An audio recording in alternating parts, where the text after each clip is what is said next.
When the farmer comes to town with his wagon broken down, oh, the farmer is the man that feeds them all.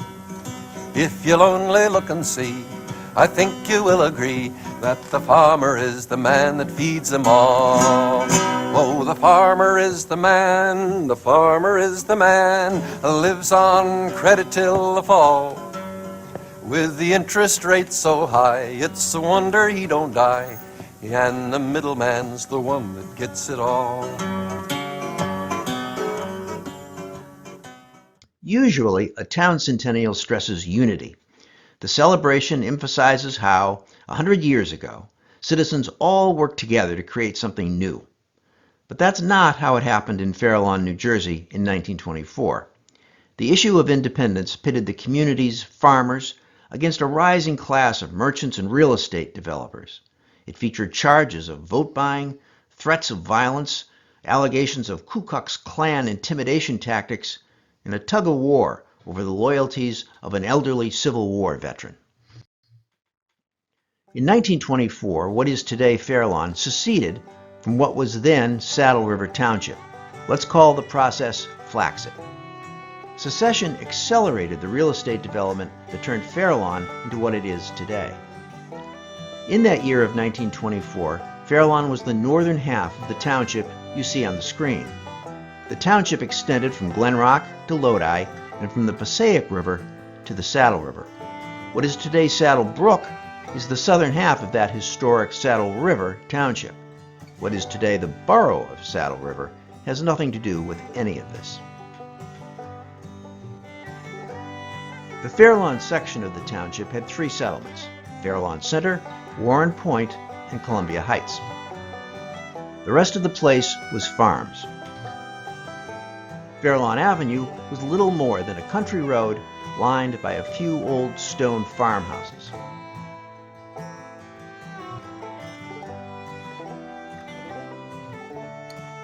Its eastern half, everything on the right 2/3 of this map, was overwhelmingly rural.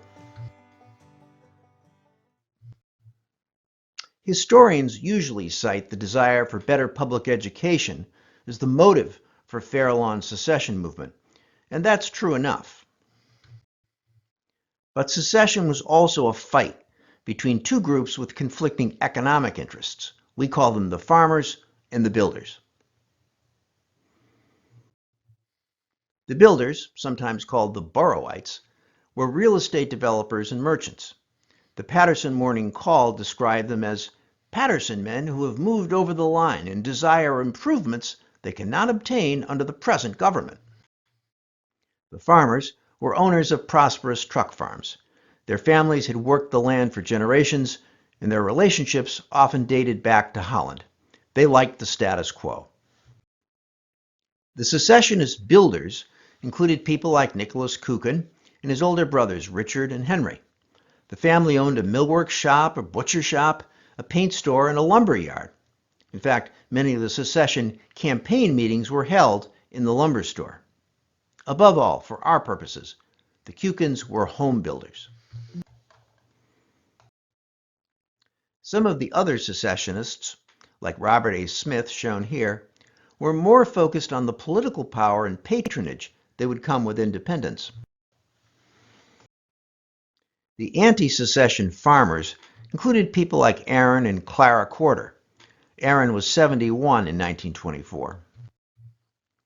He'd helped found the Fair Lawn Farmers Grange in 1905.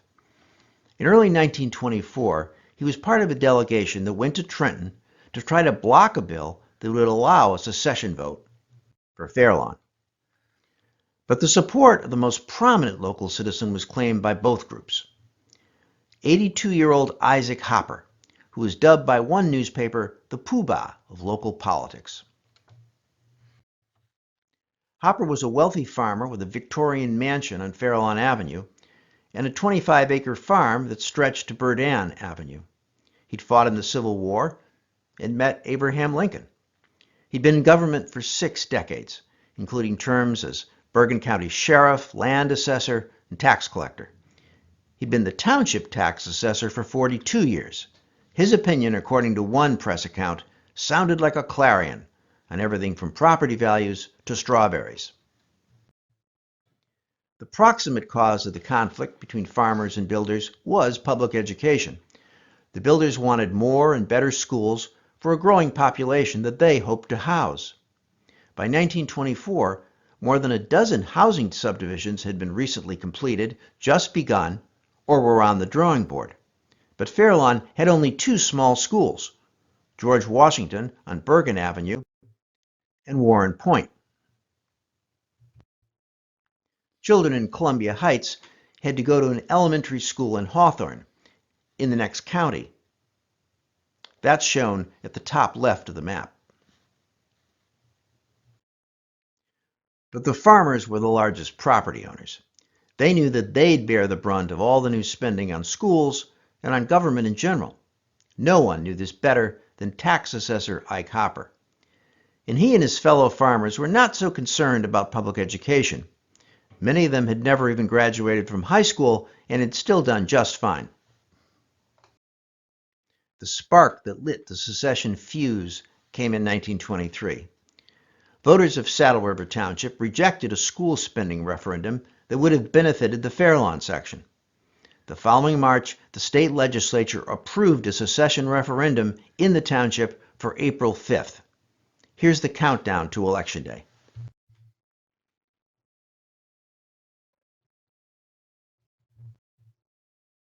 Seven secessionists, led by Nicholas Kukin, secretly come to see Ike Hopper at home. They tell him they have affidavits accusing him of trying to buy votes against secession by offering to lower land assessments. And they say he even tried to buy votes for cash from Michael Venor, a town constable with a large extended family of voters. Venor says Hopper offered $25 a vote. The secessionists threaten Hopper with arrest unless he stops such tactics and maybe even supports their cause. They promise to return Friday for an answer. The secessionists return to Hopper's house to find 20 secession opponents already there. Although violence is averted, the pro-secession men now have a message for the elderly Hopper. It would be best for all concerned if you absented yourself until after the election. Robert A. Smith. That morning, Hopper quietly leaves home for an unknown destination. The secessionists prepare a statement of their case. They say that Fairlawn residents, first, are tired of being, quote, the pocketbook for the southern end of the township. Second, they object to having 37 students per classroom in their schools versus 22 per class in the rest of the township. Third, they want a more representative form of government. Above all, they say their part of the township has, quote, plenty of room for development and is bound to expand, while the southern end of the township lays dormant. Voters don't know about the secret meetings at the Hopper House, so they're asking, which side is Ike Hopper on? The election result has hung in the balance, as both those in the favor of the project and those opposing it have been centering their claim on Hopper's support. Hackensack Evening Record. The secession referendum campaign shifts into high gear with house-to-house canvassing. Wearied residents will be glad when the polls close Saturday night. Hackensack Evening Record.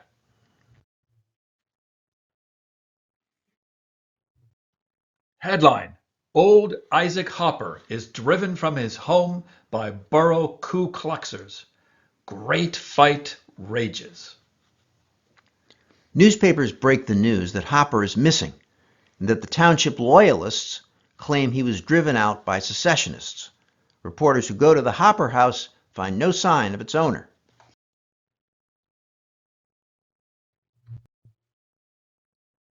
Headline: Hopper still missing. Both sides in the secession fight try frantically to find him and prove that he supports them. Secessionists deny using KKK tactics against the old man, and Hopper's doctor says the farmer assessor left home on his medical orders. It would be physically impossible to withstand the strenuous efforts needed to continue in the raging fight. I told him not to bother with the nonsense that has turned the town of Saddle River into a siege of turmoil. Election day will come and go without Mr. Hopper having gone to the polls. Dr. A.B. Vanderbeck.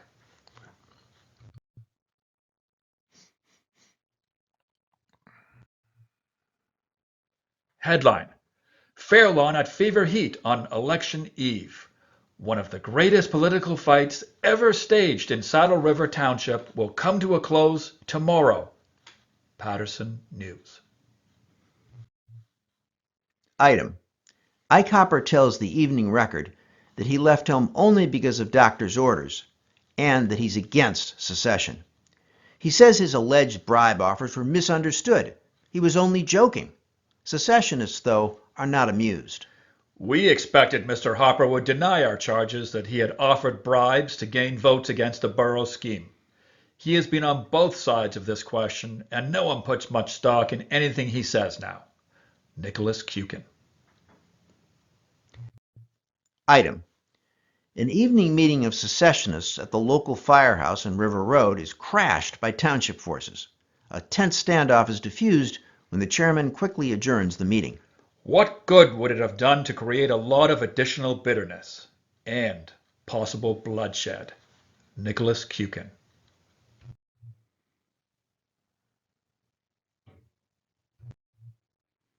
Headline: Bitter fight in Saddle River as election nears. Both sides insist that they will win in borough election today.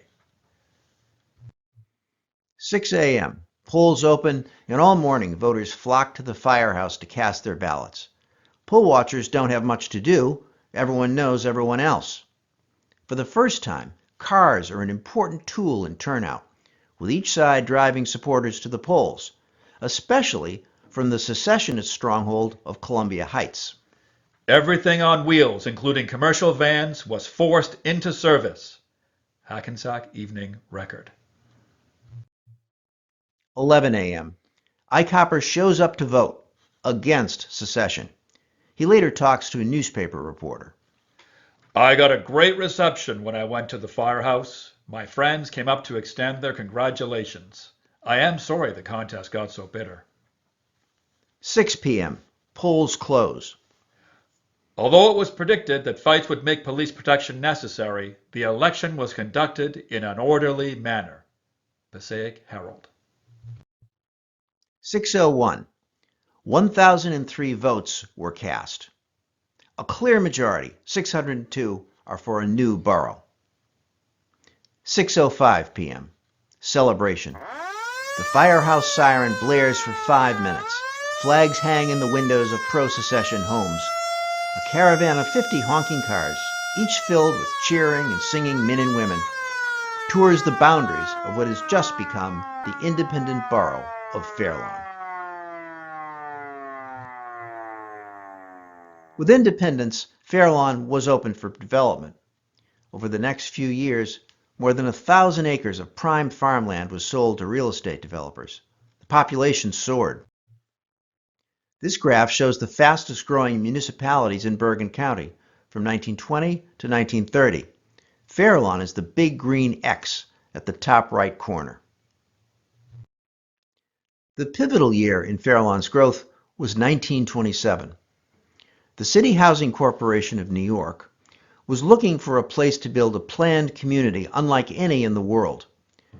The company needed lots of flat land and very few municipal controls on that land. Fairlawn was perfect for a place called Radburn. Remember all that farmland on the east side of the map?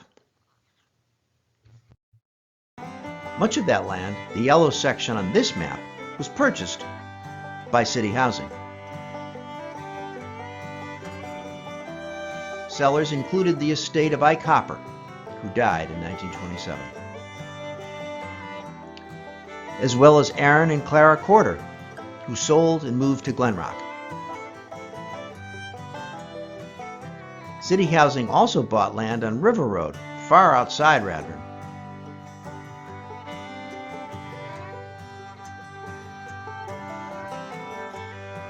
It even bought the Grange building, once the citadel of rural Fairlawn. The site of Ike Hopper's mansion, it's under those trees at the very center of the photo, became the Radburn Shopping Center. Quarters House, just off the frame to the right, was torn down to make way for garden apartments.